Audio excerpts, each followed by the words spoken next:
The Cabalion. Chapter 1. The Hermetic Philosophy. The lips of wisdom are closed, except to the ears of understanding. The Cabalion. From old Egypt have come the fundamental esoteric and occult teachings, which have so strongly influenced the philosophies of all races, nations, and peoples for several thousand years. Egypt, the home of the pyramids and the Sphinx, was the birthplace of the hidden wisdom and mystic teachings. From her secret doctrine all nations have borrowed.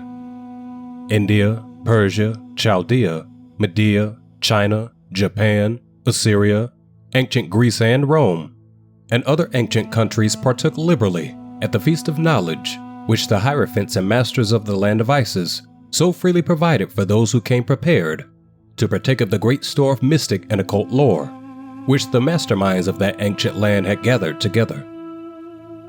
In ancient Egypt dwelt the great adepts and masters who have never been surpassed, and who seldom have been equaled during the centuries that have taken their processional flight since the days of the great Hermes. In Egypt was located the great lodge of lodges of the mystics. At the doors of her temples entered the neophytes, who afterward, as hierophants, adepts, and masters, traveled to the four corners of the earth, carrying with them the precious knowledge which they were ready, anxious, and willing to pass on to those who were ready to receive the same. All students of the occult recognized the debt that they owed to these venerable masters of that ancient land. But among these great masters of ancient Egypt, there once dwelt one of whom masters hailed as the Master of Masters. This man, if man indeed he was, dwelt in Egypt in the earliest days. He was known as Hermes Trismegistus. He was the father of occult wisdom, the founder of astrology, the discoverer of alchemy. The details of his life story are lost to history, owing to the lapse of the years, though several of the ancient countries disputed with each other in their claims to the honor of having furnished his birthplace. And this thousands of years ago. The date of his sojourn in Egypt, and that his last incarnation on this planet, is not now known, but it has been fixed at the early days of the oldest dynasties of Egypt, long before the days of Moses. The best authorities regard him as a contemporary of Abraham, and some of the Jewish traditions go so far as to claim that Abraham acquired a portion of his mystic knowledge from Hermes himself. As the years rolled by after his passing from this plane of life, tradition recording that he lived 300 years in the flesh, the Egyptians deified Hermes and made him one of their gods under the name of Thoth. Years later, the people of ancient Greece also made him one of their many gods, calling him Hermes, the god of wisdom.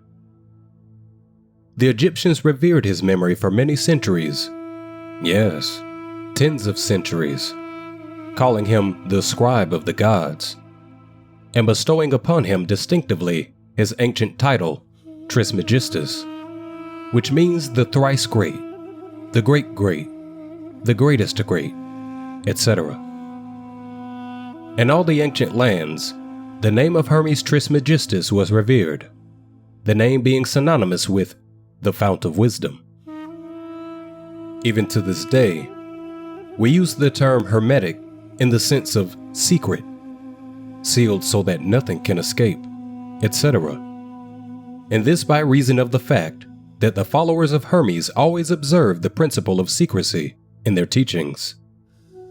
They did not believe in casting pearls before swine, but rather held to the teaching, milk for babes, meat for strong men, both of which maxims are familiar to the readers of the Christian scriptures, but both of which have been used by the Egyptians for centuries before the Christian era.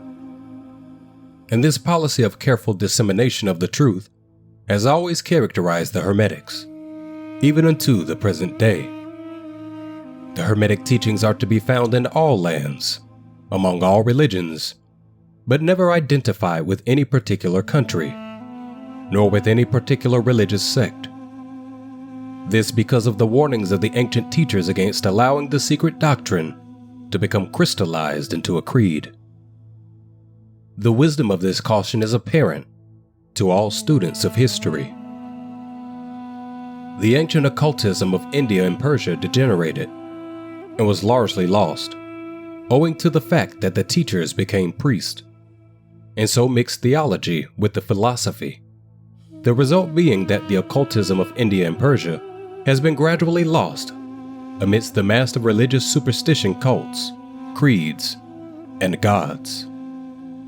So it was with ancient Greece and Rome. So it was with the hermetic teachings of the Gnostics and early Christians, which were lost at the time of Constantine, whose iron hand smothered philosophy with the blanket of theology, losing to the Christian church that which was its very essence and spirit, and causing it to grope throughout several centuries before it found the way back to its ancient faith. The indications apparent to all careful observers in this 20th century being that the church is now struggling to get back to its ancient mystic teachings.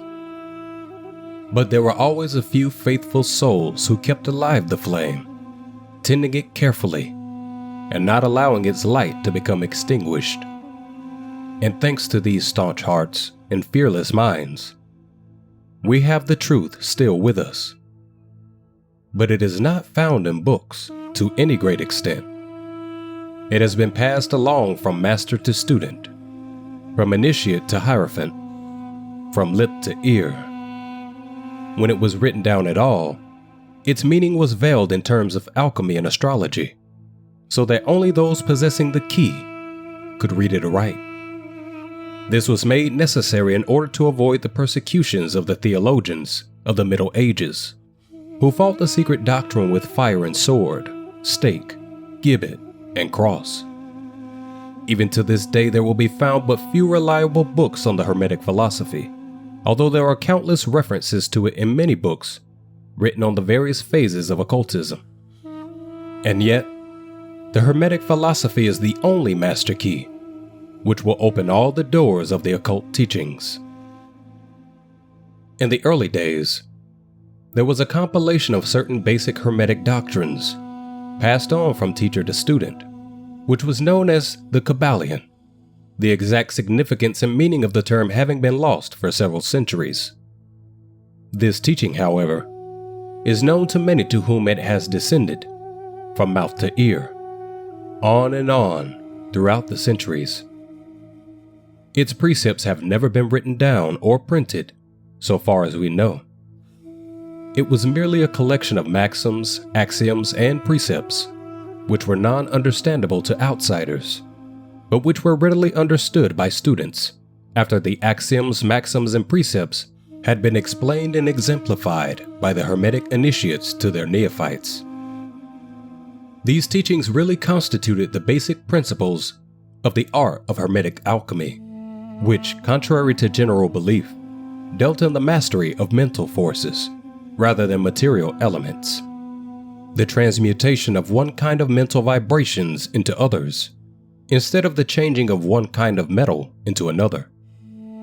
The legends of the philosopher's stone, which would turn base metal into gold, was an allegory relating to Hermetic philosophy, readily understood by all students of true Hermeticism.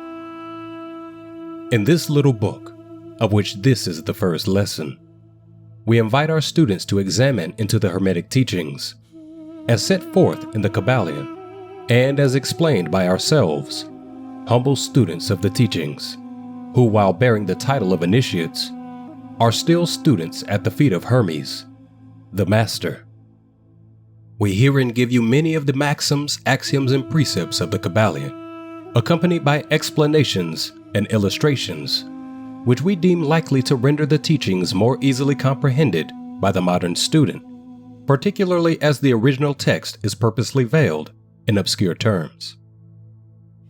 The original maxims, axioms, and precepts of the Cabalion are printed herein in quotation marks, the proper credit being given. Our own work is printed in the regular way, in the body of the work. We trust that the many students to whom we now offer this little work will derive as much benefit from the study of its pages as have the many who have gone on before, treading the same path to mastery throughout the centuries that have passed since the times of Hermes Trismegistus, the master of masters, the great.